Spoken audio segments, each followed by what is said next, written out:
السلام علیکم ورحمۃ اللہ وبرکاتہ۔ الحمد للہ رب العالمین، الصلاۃ والسلام علی سید الانبیاء وخاتم المرسلین وعلی آلہ وصحبہ ومن تبعہم بإحسان الی یوم الدین، اما بعد فاعوذ باللہ من الشیطان الرجیم، بسم اللہ الرحمن الرحیم۔ ما كان محمد أبا أحد من رجالكم ولكن رسول الله وخاتم النبيين وكان الله بكل شيء عليما، صدق الله مولانا العظيم۔ درود پاک پڑھ لیجیے۔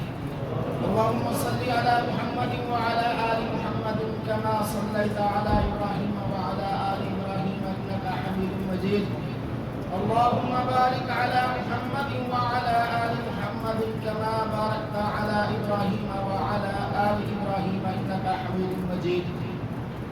محترم بزرگوں اور عزیز بھائیوں، کیے گئے وعدے کے مطابق آج آپ حضرات کے سامنے قادیانی کافر اور زندیق کیوں ہے اس موضوع پر بات ہوگی۔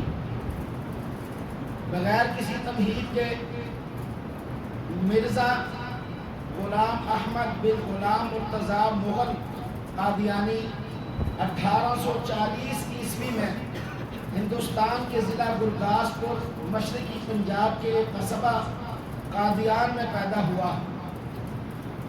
عقیدہ ختم نبوت کے متعلق یہ بات ذہن میں رکھیے کہ لوگوں میں سب سے بڑا گمراہ اور منحرف وہ آدمی ہے جو ختم نبوت کا انکار کرے۔ عقیدہ ختم نبوت سورج اور دن کی روشنی سے زیادہ واضح ہے، لہذا عقیدہ ختم نبوت کی صرف دلیل مانگنے سے انسان کافر اور مرتد ہو جاتا ہے۔ ایمان بالرسول میں سب سے بڑا کفر اور شرک عقیدہ ختم نبوت میں کسی کو شریک کرنا ہے۔ مرزائی یا قادیانی یا احمدی یا لاہوری کافر اور زندیق کیوں ہیں؟ اپنے عقائد کی وجہ سے۔ اب ان کے عقائد کیا ہے؟ توجہ سے سنیں گے، انشاءاللہ آپ کو نفع ہوگا اور آقا دو جہاں سرکار دو عالم صلی اللہ علیہ وسلم سے محبت میں اضافہ ہوگا اور ان لعنتی ملعونوں سے نفرت ہوگی جو کہ ہمارے ایمان کا اونچی بتائیں جو کہ ہمارے ایمان کا حصہ ہے، جو کہ ہمارے ایمان کا حصہ ہے۔ سامعین محترم، نبی اکرم صلی اللہ علیہ وسلم پر نبوت کی تکمیل ہو چکی، پوری امت کا اس بات پر اجماع ہے کہ آپ صلی اللہ علیہ وسلم کے بعد کسی بھی قسم کا دعوی نبوت کھلا کفر ہے، بلکہ عقیدہ ختم نبوت میں ذرہ برابر شک، معمولی لاپرواہی ایک مسلمان کو کفر و ارتداد کی گہرائیوں تک پہنچا دیتی ہے۔ اور مرزا ملعون اس کا یہ دعویٰ اس نے کیا تھا کہ سچا خدا وہی ہے جس نے قادیان میں اپنا رسول بنا کر بھیجا۔ روحانی خزائن جلد 18 صفحہ 231 کے اندر یہ بات لکھی ہوئی ہے۔ اسی طرح اس نے کہا کہ میں رسول بھی ہوں، نبی بھی ہوں اور خدا سے غیب کی خبریں پانے والا ہوں۔ روحانی خزائن جلد 18 صفحہ 211 پر۔ اس مرزے نے اللہ کی بھی گستاخی کی، کہتا ہے کہ اللہ تعالیٰ نماز پڑھتا ہے، روزے رکھتا ہے، سوتا ہے، جاگتا ہے، دستخط کرتا ہے، بھول جاتا ہے، حتیٰ کہ نعوذ باللہ من ذالک مجامعت کرتا ہے، جمتا ہے اور اس کے جسم کی تشبیہ بھی دی جا سکتی ہے۔ البشرا جلد 2 صفحہ 97۔ اسی طرح یہ مرزا کہتا ہے کہ مرزا قادیانی کا ہاتھ اللہ کا ہاتھ ہے، تذکرہ صفحہ 168۔ مرزا پر کشف کی حالت طاری ہوئی کہ گویا مرزا عورت ہے اور اللہ تعالیٰ نے اس سے صحبت کی قوت کا اظہار فرمایا، نعوذ باللہ۔ اسلامی قربانی صفحہ 34۔ اللہ تعالیٰ کا بیٹا اور بیوی ہونے کا دعویٰ اس نے کیا، کبھی اس نے کہا میں اللہ کا بیٹا ہوں، کبھی کہا میں اللہ کی بیوی ہوں۔ البشرا جلد 2 صفحہ 97۔ اسی طرح اس مرزے نے خالق کائنات ہونے کا دعویٰ بھی کیا، مکاشفات مرزا صفحہ 10۔ اس نے تمام انبیاء کی گستاخی بھی کی۔ مرزا کہتا ہے کہ میں آدم ہوں، میں نوح ہوں، میں ابراہیم ہوں، میں اسحاق ہوں، میں یعقوب ہوں، میں اسماعیل ہوں، میں موسیٰ ہوں، میں داؤد ہوں، میں عیسیٰ ہوں اور میں محمد ہوں۔ نعوذ باللہ من ذالک، حقیقت الوحی صفحہ 521۔ اسی طرح یہ کہتا ہے کہ میری آمد سے ہر نبی زندہ ہو گیا اور ہر رسول میری قمیض میں چھپا ہوا ہے۔ روحانی خزائن صفحہ جلد 18 صفحہ 290۔ شیطانی کلمے کا دخل کبھی انبیاء اور رسولوں کی وحی میں بھی ہو جاتا ہے۔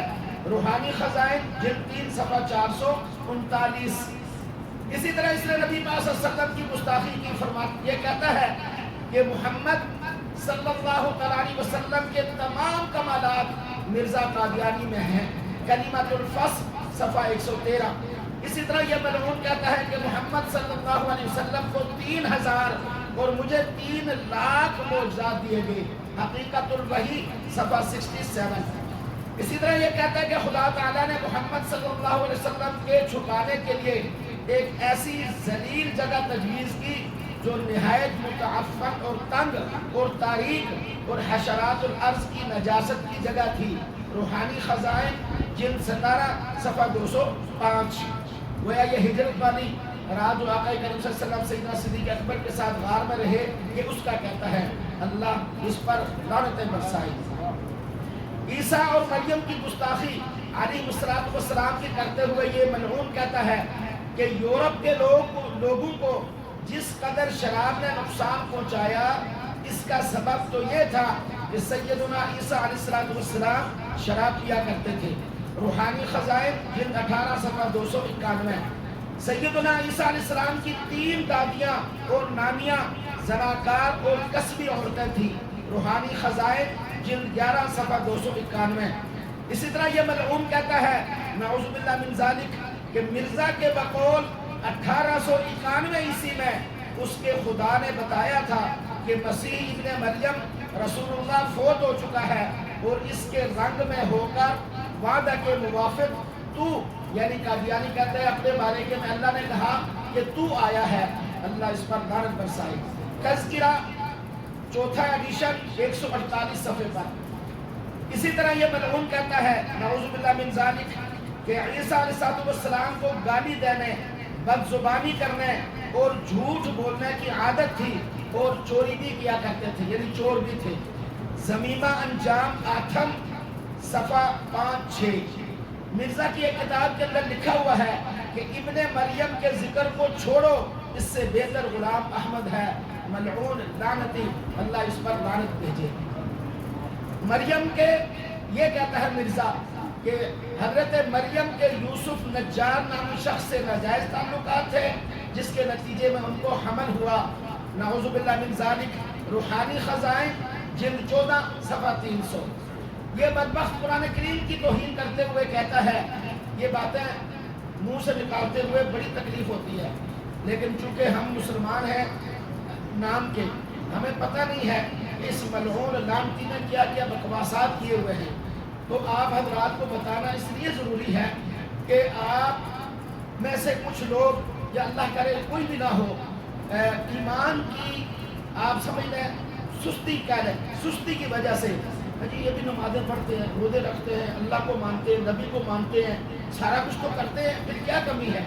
اس لیے آپ کو بتانا مقصود ہے کہ یہ ملعون سارا کچھ کرنے کے باوجود زندیق اور کافر ہیں، اور عام کافروں سے بڑھ کر ہیں کہ عام کافروں کے ساتھ انسانیت والا معاملہ کرنا دین کا حکم ہے، ان بدبختوں کے ساتھ انسانیت والا معاملہ کرنا بھی دین کا حکم ہے نہیں ہے، دین کا حکم نہیں ہے۔ قرآن مجید خدا کی کتاب اور میرے منہ کی باتیں ہیں۔ تذکرہ صفحہ 77 تبع 4۔ میں ان الہامات پر اسی طرح ایمان لاتا ہوں جیسا کہ قرآن شریف پر۔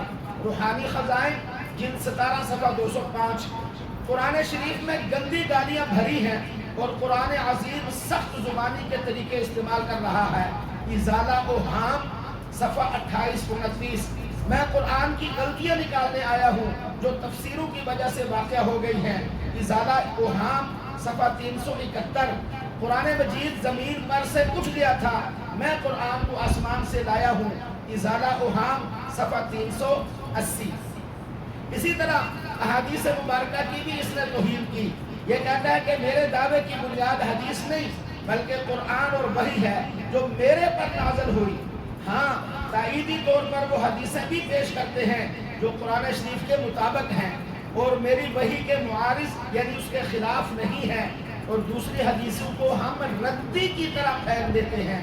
اعجاز احمدی صفحہ 30-31، روحانی خزائن جلد 19 صفحہ 140. اس خبیث الفطرت بدبخت نے صحابہ کرام علیہم الرضوان کی گستاخی بھی کی. یہ کہتا ہے زندہ علی جو تم میں موجود ہے اس کو چھوڑ کر مردہ علی رضی اللہ تعالیٰ عنہ کو تلاش کرتے ہو. ملفوظات جلد 1 صفحہ 400. ابو ہریرہ کبھی اور رد اچھی نہیں رکھتا تھا. روحانی خزائن جلد 19 صفحہ 127. فاطمہ نے حضرت فاطمہ رضی اللہ تعالیٰ عنہ کے بارے میں کہتا ہے کہ کشفی حالت میں اپنی ران پر میرا سر رکھا اور مجھے دکھایا کہ میں ان میں سے ہوں.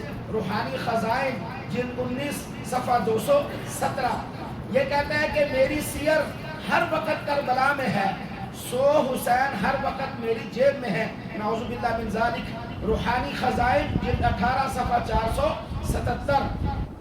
اسی طریقے سے حرمین شریفین کی یہ توہین کرتے ہوئے لکھتا ہے حالانکہ دنیا کے تمام شہروں میں مکہ مکرمہ اور مدینہ منورہ سب سے افضل ہیں، لیکن یہ بدبخت آدمی ان مقدس جگہوں کے بارے میں بھی یوں لکھتا ہے کہ مکہ مکرمہ کے بجائے اب قادیان حج کا درجہ رکھتا ہے.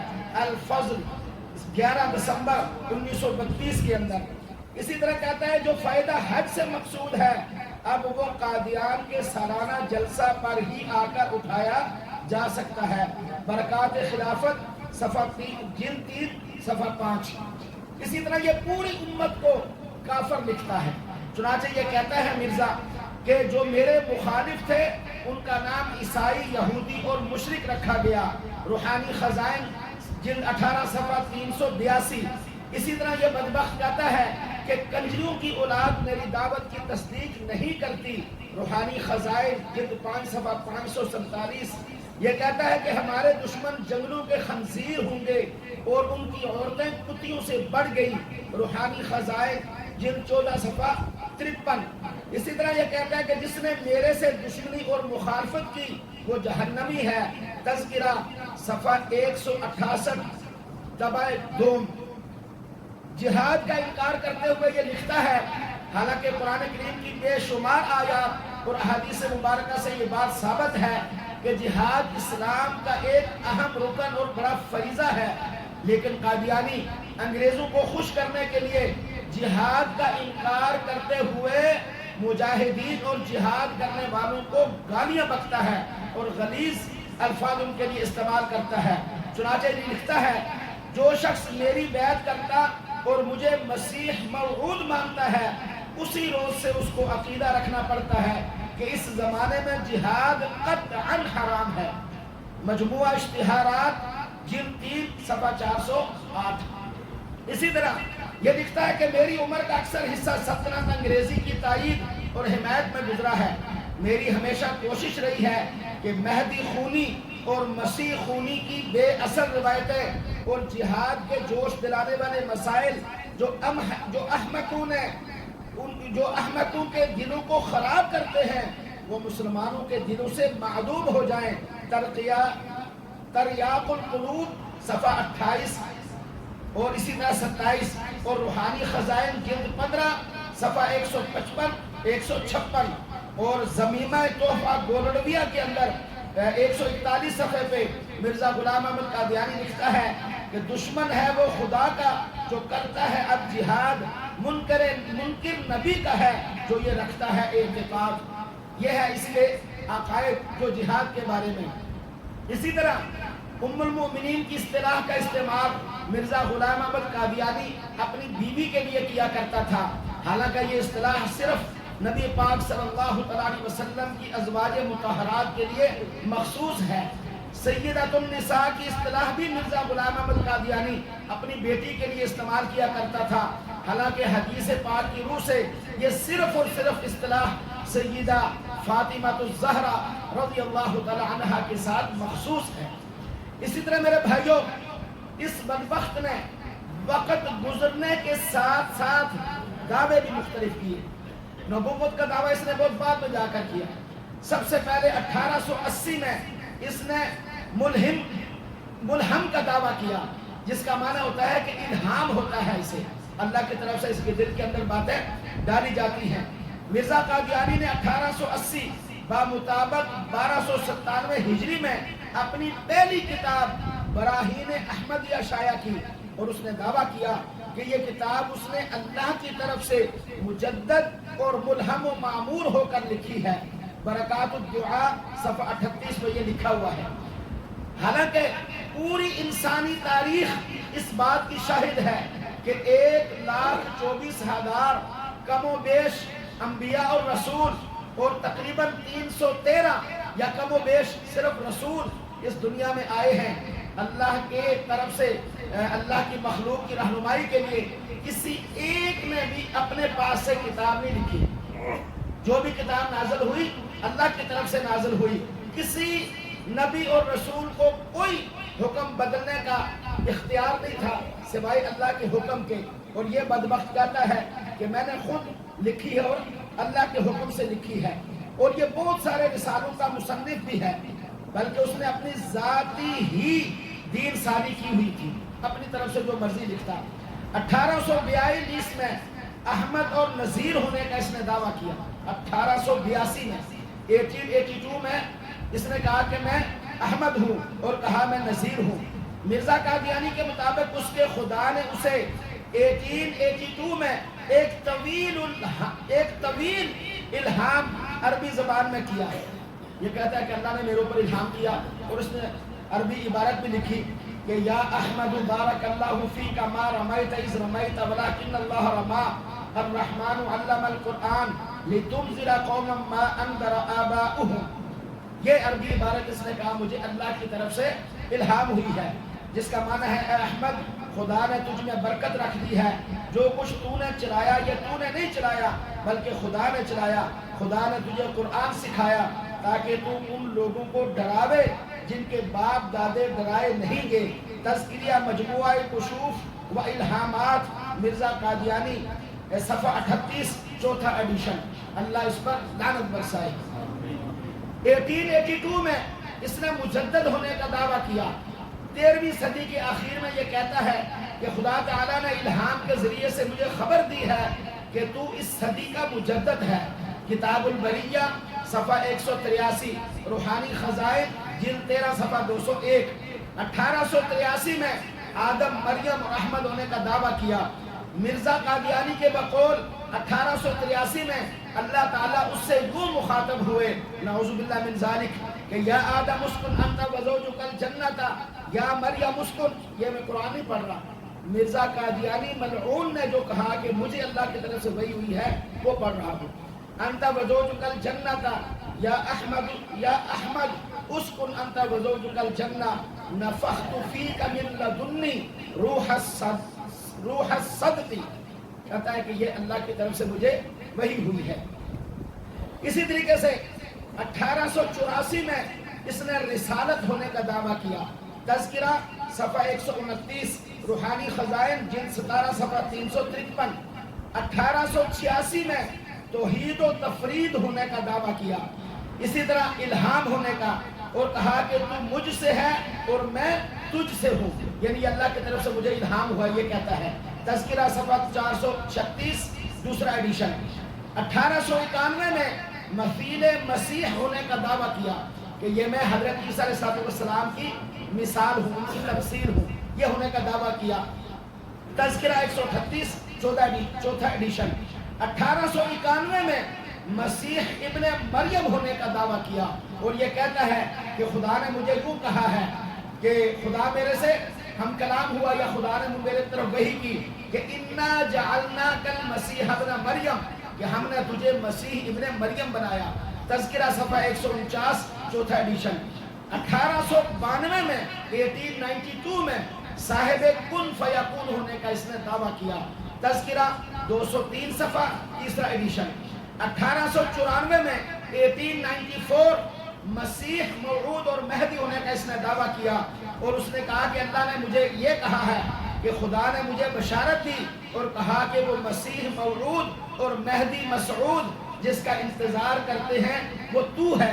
تذکرہ صفحہ 209 چوتھا ایڈیشن۔ 1897 میں مرزا غلام احمد خود مدعی نبوت پر لعنت بھیجتا ہے۔ یہ خود اپنی کتاب کے اندر کہتا ہے جو اب دعوی نبوت کرے گا اس پر لعنت ہو۔ مجموعہ اشتہارات جلد 2 صفحہ 2۔ اور 1898 میں امام زمان ہونے کا دعویٰ کرتا ہے۔ ضرورت الامام صفحہ 24، روحانی خزائن جلد 13 صفحہ 495۔ 1899 یعنی 1899 میں ذلی بروزی نبوت کا دعویٰ کر دیتا ہے، یعنی میں رسول پاک صلی اللہ علیہ وسلم کی کا سایہ ہوں، یعنی ذلی بروزی اور نبوت کا دعویٰ کرتا ہے۔ اللہ اس پر لعنت برسائے۔ ضرورت الامام صفحہ 24، روحانی خزائن جلد 13 صفحہ 495۔ اسی طرح تمام کمالات محمدی نبوت کے ساتھ، میرے توجہ کیجئے گا، یہ کہتا ہے 1899 ذلی بروزی نبوت کا دعویٰ، کیا معنی؟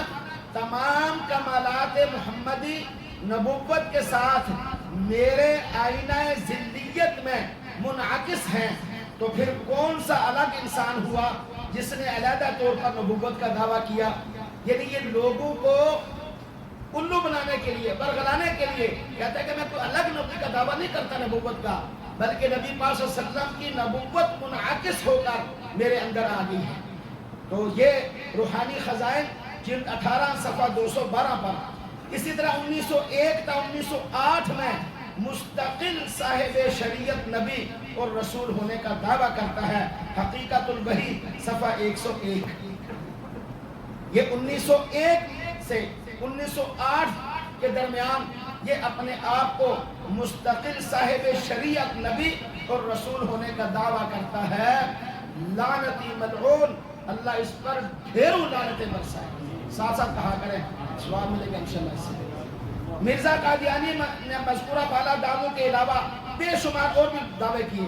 مثلا اس نے کہا میں محدث ہوں، میں خلیفہ الہی ہوں، میں میکائیل ہوں، میں بیت اللہ ہوں، میں حجر اسود ہوں، اور ہندو کے کرشن اور حاملہ ہونے جیسا عجیب عجیب مظہر کا خیز دعوے یہ زندگی میں کیا کرتا تھا۔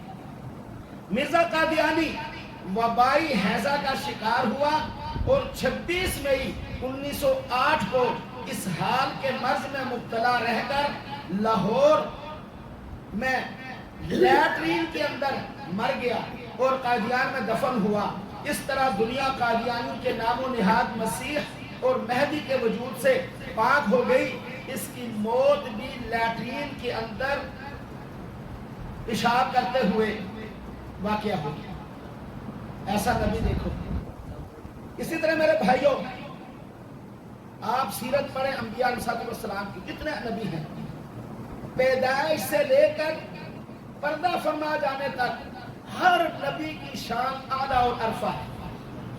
آپ انبیاء کا بچپن، جوانی، بڑھاپا، نبوت سے پہلے ان کا کردار مثالی کردار رہا ہے۔ اور اس لعنتی کا کردار کیسا تھا؟ دیکھیے، مرزا صاحب بچپن میں چڑیاں پکڑا کرتے تھے، چاقو نہیں ملتا تو کنڈے سے ان کو ذبح کر لیا کرتے تھے۔ سیرت المہدی جلد 1 صفحہ 40۔ مرزا قادیانی بچپن میں گندے پانی میں دیر تک تیرتا رہتا تھا۔ سیرت المہدی جلد 1 صفحہ 227۔ مرزا قادیانی کی طبیعت میں چوری کا مادہ تھا، نمک اور چینی چور تھا یہ۔ سیرت المہدی جلد 1 صفحہ 225۔ مرزا قادیانی کی کتابیں انہوں نے لکھی ہوئی ہیں۔ مرزا قادیانی کے مزاج میں عام بچوں کی طرح ضد اور ہر درمی کی تھی۔ سیرت المہدی جلد 1 صفحہ 225۔ اسی طرح مرزا قادیانی شراب بھی پیا کرتا تھا۔ خطوط امام بنام غلام صفحہ 5۔ مرزا قادیانی کو افیون کے استعمال کی بھی عادت تھی۔ اخبار الفضل 19 جولائی 1929۔ مرزا قادیانی کو اپنے صحابی سمیت، یعنی اپنے جو اس کے ماننے والے تھے، ان کو ساتھ لے جا کر تھیٹر دیکھنے کا بھی شوق تھا۔ ذکر حبیب صفحہ 18۔ مرزا قادیانی پر حیا سوز اور فحاشی پر مبنی شاعری کا بھوت بھی سوار تھا۔ جو اس کے عارفانہ کلام کے اندر مل جاتے ہیں، وقت کی کمی ہے۔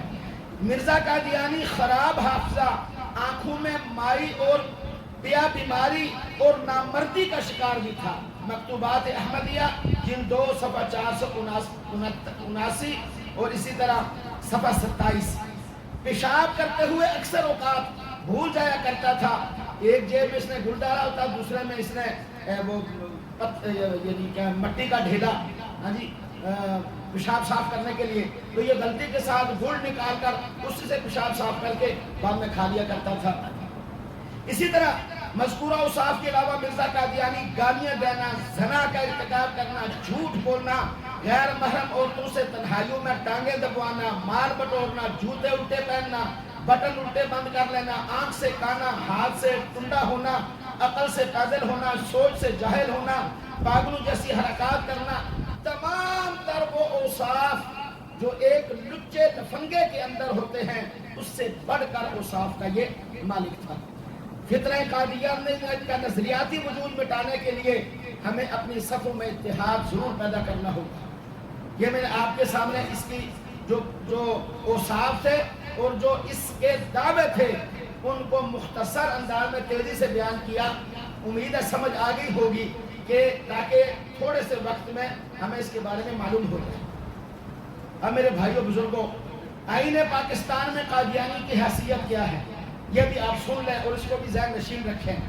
7 ستمبر 1974 کو قادیانیوں سے متعلق درج ذیل باتوں کو واضح طور پر آئین پاکستان کا حصہ بنا دیا گیا۔ نمبر 1، دائرہ اسلام سے خارج۔ نمبر 2، اپنی عبادت گاہوں کو مسجد نہیں کہہ سکتے۔ نمبر 3، آذان نہیں دے سکتے۔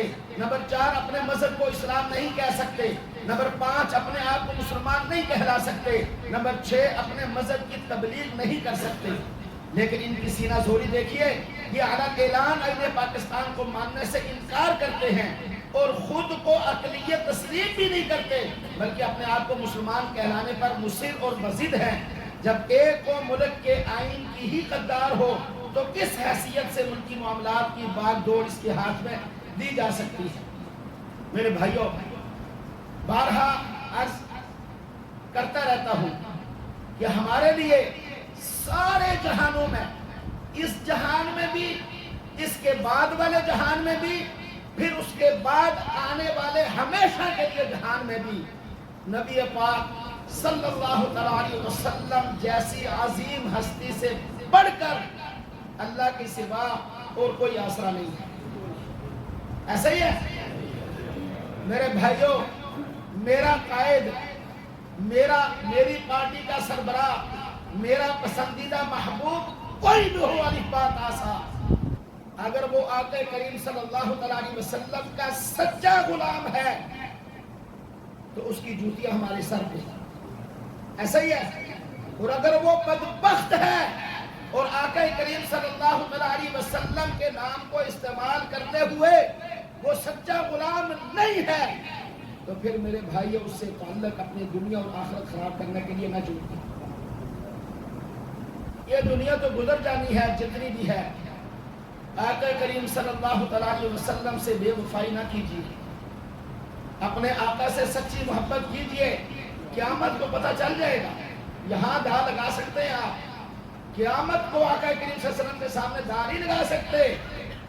جہاں علامہ اقبال رحمہ اللہ تعالی جیسا عظیم شاعر بھی دنیا میں کہہ کے گیا ہے، اے اللہ قیامت والے دن میرا حساب نہ لینا، اگر حساب لینا ضروری سمجھا تو آقا کریم صلی اللہ علیہ وسلم کے سامنے مجھے رسوا نہ کرنا۔ یہ کوئی آپ معمولی بات سمجھتے ہیں؟ میرے بھائیوں، قادیانی چونکہ اپنے علاوہ کسی کو مسلمان نہیں سمجھتے، اس لیے ان کا خیال ہے کہ یہ ملک بھی کافر ہے اور ہمیں اس میں اپنی حکومت بنانے کے لیے تگ و دو کرنا چاہیے۔ یہ ان کا بہت قدیم منصوبہ ہے، جیسا کہ خلیفہ قادیان مرزا بشیر نے ایک مرتبہ تقریر کرتے ہوئے کہا تھا کہ ہم احمدی حکومت قائم کرنا چاہتے ہیں، الفضل 14 فروری 1922 کے رسالے پر۔ اسی طرح اس نے کہا تھا کہ اس وقت تک کہ تمہارے بادشاہت ختم نہ ہو جائے تمہارے راستے سے یہ کانٹے ہرگز دور نہیں ہو سکتے، الفضل 8 جولائی 1933 کے اندر جو شائع ہوا۔ اسی طرح غلام احمد قادیانی کہتا ہے کہ بیٹا مرزا محمود کہتا ہے ہم نے ہندوستان کی تقسیم پر رضامندی خوشی سے نہیں بلکہ مجبوری سے کی، اور ہم یہ کوشش کریں گے کہ دوبارہ یہ متحد ہو جائے۔ الفضل 17 مئی 1947۔ اور مسلمانوں سے عداوت ان کے اندر اوٹ کر بھری ہوئی ہے۔ قادیانی کہتے ہیں ایک مذہبی اخبار کے اندر کہ ہم فتح یاب ہوں گے، ضرور تم مجرموں کی طرح ہمارے سامنے پیش کیے جاؤ گے، اس وقت تمہارا حشر وہی ہوگا جو فتح مکہ کے دن ابو جہل اور اس کی پارٹی کا ہوا تھا۔ الفضل 3 جنوری 1952۔ اسی طرح پنڈت نہرو کا والہانہ استقبال انہوں نے لاہور کے اندر کیا تھا۔ ڈاکٹر علامہ اقبال رحمہ اللہ فرماتے ہیں قادیانی جماعت کو یہودیت کا چربہ اور دین و ملت کی غدار کا لقب مصور پاکستان ڈاکٹر علامہ اقبال رحمہ اللہ نے دیا تھا۔ قادیانی جماعت کے حوالے سے ڈاکٹر علامہ اقبال رحمہ اللہ اور پنڈت نہرو کے درمیان خط و کتابت کا ریکارڈ موجود ہے، جس میں اپنے آخری خط میں علامہ اقبال نے لکھا ہے کہ میں اس نتیجے پر پہنچا ہوں کہ قادیانی دین اور ملت دونوں کے غدار ہیں۔ مسئلہ کشمیر کے اندر قادیانیوں نے راجہ کی حمایت کی تھی، یعنی ان کی حمایت کرتے ہوئے کہا تھا ہماری تمام تر ہمدردیاں مہاراجہ کے ساتھ ہیں۔ ظفر اللہ خان قادیانی جس نے قائد اعظم رحمہ اللہ کا جنازہ نہیں پڑھا تھا کیونکہ وہ قائد اعظم کو اس بنا پر کافر سمجھتا تھا کہ وہ مرزا قادیانی کو نبی نہیں مانتے تھے۔ ذمہ دار لاہور 18 فروری 1950 کے اندر لکھا ہوا ہے۔ لیاقت علی خان کے قتل کے اندر بھی انہی کا ہاتھ تھا۔ چونکہ یہ وقت کم ہے میں مختصر 2-4 چیزیں بتاتا ہوں۔ اور قادیانی کا دعویٰ حب الوطنی اور پاکستان کا ایٹمی پروگرام اس بارے میں بھی وہ مشکوک ہے، اب اس میں بھی کافی لمبی تفصیل ہے۔ اسی طرح ذوالفقار علی بھٹو کے قتل کی سازش بھی انہوں نے کی تھی۔ جماعت احمدیہ کے سربراہ مرزا ناصر احمد کی صدارت میں بعض سرکردہ قادیانیوں نے جناب ذوالفقار علی بھٹو کو راستہ سے ہٹانے کا فیصلہ کیا۔ پروگرام یہ طے ہوا کہ ایک تقریب میں انہیں قتل کر دیا جائے۔ رپورٹ جسٹس سمدانی ٹریبیونل نوائے وقت لاہور 1 اکتوبر 1974 کے اندر یہ درج ہے۔ خود بھٹو نے اپنے ایام اسیری میں اپنی سیکورٹی کے انچارج کرنل رفیع سے کہا تھا رفیع قادیانی پاکستان میں وہی مقام چاہتے ہیں جو یہودیوں کو امریکہ میں حاصل ہے۔ اسی طرح میرے بھائیوں یہ امریکی ایجنٹ ہیں، پاکستان کے ازلی اور ابدی دشمن ہیں، قادیانی آئین پاکستان کے غدار ہیں۔ بلوچستان پر قبضے کا انہوں نے منصوبہ بنایا۔ اسرائیل کے اندر 600 قادیانی فوجی ہیں۔ 1972 کی قومی اسمبلی میں مولانا ظفر انصاری نے پارلیمنٹ کو یہ بتا کر حیرت میں ڈال دیا تھا کہ اسرائیل کی فوج میں 600 قادیانی شامل ہیں، اور اسرائیل میں قادیانی مشن بڑی تیزی سے پھل پھول رہا ہے۔ تقریباً 1400 علماء امت کا فتویٰ ہے کہ قادیانی زندیق، کافر، مرتد، دین و وطن کے غدار اور بدترین دشمن ہیں۔ اس لیے توجہ کیجئے گا، تھوڑا 2-4 منٹ اوپر ہو جائے تو بڑھ، اس لیے ان کے ساتھ کسی بھی قسم کی دینی، معاشی، معاشرتی، سیاسی تعلقات رکھنا، ان کے ساتھ ہمدردی رکھنا، ان کے ساتھ پیار و محبت سے پیش آنا، ان کے کسی بھی کام میں معاملت کرنا، ان کی خوشی اور غمی کے پروگرام میں شریک ہونا، ان کے ساتھ رشتہ، ناتا، دوستی رکھنا، قادیانیوں سے سلام و کلام کرنا، ان کے ساتھ اٹھنا بیٹھنا، ان کے ساتھ لین دین کرنا یا شادیاں کرنا، ان کی مصنوعات کی خرید و فروخت کرنا، یہ سب کا سب حرام ہے، اور ایسا کرنے والا شخص گمراہ، ظالم ہے۔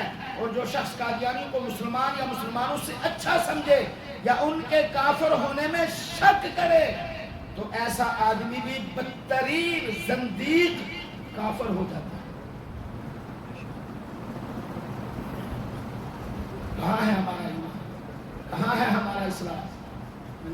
کہ ہم اپنوں کو تو برا سمجھتے ہیں، جو صحیح بات بتائے اس کے پیچھے پڑ جاتے ہیں، اور جو برے ہیں ان کو سینے سے لگاتے ہیں۔ تو کتنا پیسہ آدمی کما سکتا ہے دنیا، کتنا کما سکتا ہے؟ اس لیے میرے بھائیوں قادیانی مصنوعات کا بائیکاٹ کیجئے۔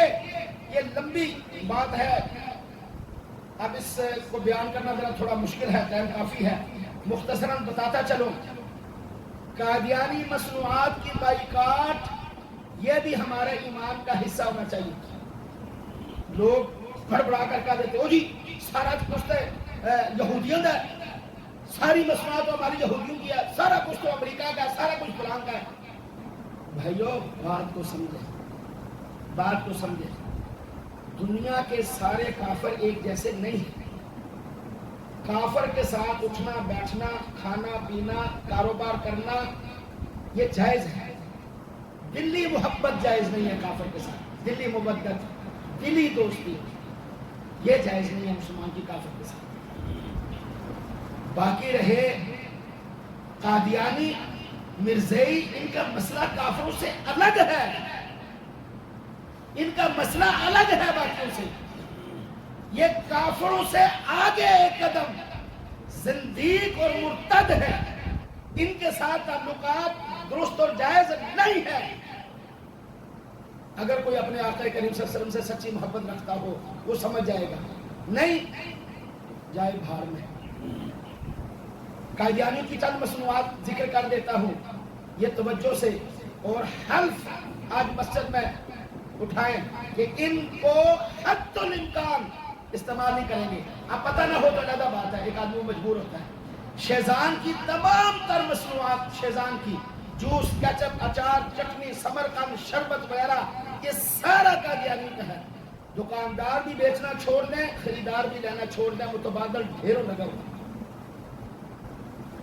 ویسے بتا رہا ہوں آپ کو تقریباً آج سے کوئی 8-10 سال پہلے ایک جگہ میں جمعہ پڑھاتا تھا. پوری مسجد سے حلف لیا. اس دن سے لے کر آج تک میں نے شیزان کی کوئی چیز استعمال نہیں کی. بھولے سے ہو تو اللہ معاف فرمائے. شیزان کی کوئی چیز استعمال نہیں کی. باقی جن کا نہیں پتا ہو تو وہ علیحدہ بات ہے. پتا ہو تب بھی نہیں استعمال کی. کچھ بھی نہیں ہو. اتنا تو کہہ سکتے ہیں اللہ اے محبوب کریم ہم نے اتنا حصہ تو کم از کم ڈالا. تیرے دشمن کی مصنوعات ہم نے نہیں خریدی جن کا پیسہ پھر ہم ہی پہ لگنا ہے. اب وقت بھی تھا آپ کو بتاتا یہ ہمارے غریب فقیر مجبور مسلمانوں کو قرضہ دے کر ان کو قرضے کے بوجھ کے اندر ڈال کر ان پر قرضے کا بوجھ یہ پھر قادیانی بناتے ہیں. خوبصورت لڑکیوں کا جھانسا دے کر قادیانی بناتے ہیں. پیسے دے کر باہر کے ویزے کیا کچھ کر کے ہمارے مسلمانوں کو یہ قادیانی بناتے ہیں انہی پیسے کے ذریعے سے. وہ بیچارے کیا بتاتے ہیں. اور غریب آدمی پیارے آقا صلی اللہ علیہ وسلم نے فرمایا تھا کاد الکفر ان یکون کاد الفقر ان یکون کفرا. فقر غریبی جو ہے نا یہ کفر تک آدمی کو لے جاتی ہے. غریب ہے کہ وہ دے جاتی ہے. قرضے کے بوجھ میں دبا ہوا آدمی کیا کرے گا بتائیں آپ. ہم تو اس کی مدد کرتے نہیں ہیں. ہم تو گٹو بنا کر 100 لائن لگوا کر لوگوں کو دیتے ہیں. ہم تو 1000 روپیہ زکات کا دیتے ہیں. بڑا احسان کر دیتے ہیں لوگوں پر. اب یہ لوگ مقروض تو پکڑتے نہیں ہیں بیچاروں کو ہم قرض اتار سکیں. حالانکہ زکات ہے ان کاموں کے لیے. ہم تو اپنی ناک اونچی کرتے ہیں نا. یہ نہیں دیکھتے مسلمان پھنسا ہوا اس کے ساتھ بھی کچھ کیا جائے. یہ چیزیں من Pearl Banaspati Zaiqa ghee cooking oil toast juices all pure juices Quaid Azam law colleges نیٹس colleges Shahtaj sugar mill limited Punjab oil mill Taxila کی تمام مصنوعات یونیورسل سٹیبلائزر اسی طرح ورین کی تمام مصنوعات یہ کچھ ہیں جو معلومات میں آئی ہیں. ان تمام تر مصنوعات کا اللہ کو حاضر ناظر جان کر رسول اللہ صلی اللہ علیہ وسلم کی سچی محبت کے اندر آپ تمام بائیکاٹ کرتے ہیں یا نہیں؟ جو بائیکاٹ کرتے ہیں وہ دونوں ہاتھ اٹھا کے کہ ہم بائیکاٹ کرتے ہیں. کبھی قادیانیوں مرزائیوں کی مصنوعات کا استعمال نہیں کرنا. ان کے علاوہ بھی اگر پتہ چل جائے کوئی کہے بھئی ہے اس سے وقت چھوڑ دیں. میرے دکاندار بھائی بھی ان کو چھوڑ دیں. اللہ کی قسم اللہ اپنے محبوب کریم رؤوف الرحیم علیہ السلام کو تسلیم کے صدقے سے کبھی تمہارے کاروبار کے اندر کمی نہیں آنے دے گا. وما علینا الا البلاغ سنت ادا کر لیجیے.